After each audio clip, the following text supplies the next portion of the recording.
যে রমজান মাস সামনে আসে দেখে নিয়েন, বহু ব্যবসায়ী তাহাজ্জুদ পড়বে, তারাবিও পড়বে, মসজিদে গিয়ে ফটর ফটর করা শুরু করবে, লাইট নাই কেন, এসি নাই কেন, ফ্যান চলে না কেন, বড় বড় কথা। সারা বছর তো মসজিদে আসে নাই, তারাবি নামাজে আসবে।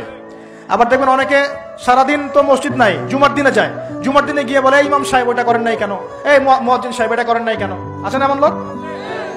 এই শ্রেণী মানুষ আছে দেখবেন, এরাই ফটর ফটর বেশি করে রমজান মাসে। রমজান মাসে দেখবেন নামাজে তারাবিও পড়বে, মাপেও কম দিবে।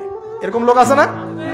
মাপে যারা কম দেয়, এই পাপের কারণে সমাজের মধ্যে দুর্ভিক্ষ নেমে আসে।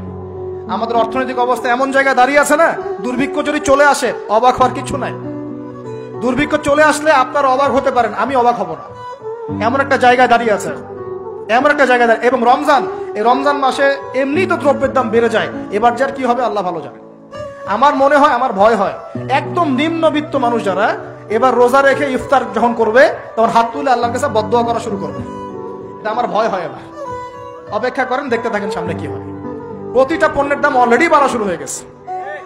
কিছু কিছু বৈশ্বিক কারণ আছে, এগুলোর কারণে যেমন বাড়ছে, আবার কিছু কিছু আমাদের নিজস্ব মানব সৃষ্ট কারণ আছে, এই কারণেও বাড়ছে। মানব সৃষ্ট কারণগুলো বুঝতে হলে আপনাকে বেসিক কিছু অর্থনীতি বুঝতে হবে। এটা পড়াশোনা করেন, দেখবেন আমি গত লেকচারে বলেছিলাম। আল্লাহ রাব্বুল আলামিন আমাদের সবাইকে হালাল খাওয়ার তৌফিক দান করুন। সমাধান কি তাহলে? সমাধান হচ্ছে অপচয় কমাতে হবে।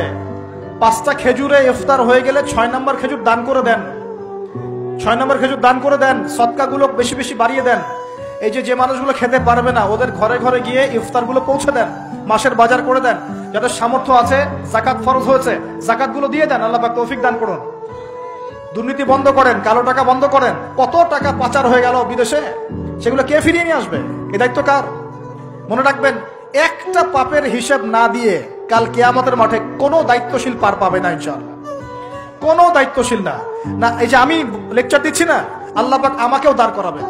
দাঁড় করায় বলবেন, তোমাকে আমি দিনের যে জ্ঞান দিয়েছিলাম সেই জ্ঞানের হক তুমি আদায় করেছো কিনা হিসাব দেওয়া।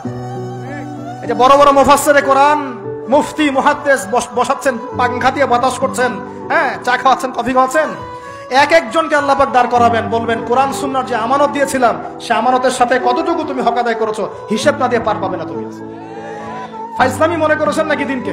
ঠিক একইভাবে সমাজের, রাষ্ট্রের দায়িত্ব আল্লাহ পাক যাদেরকে দিয়েছেন, এক একজন ব্যক্তিকে আল্লাহ পাক দাঁড় করাবেন।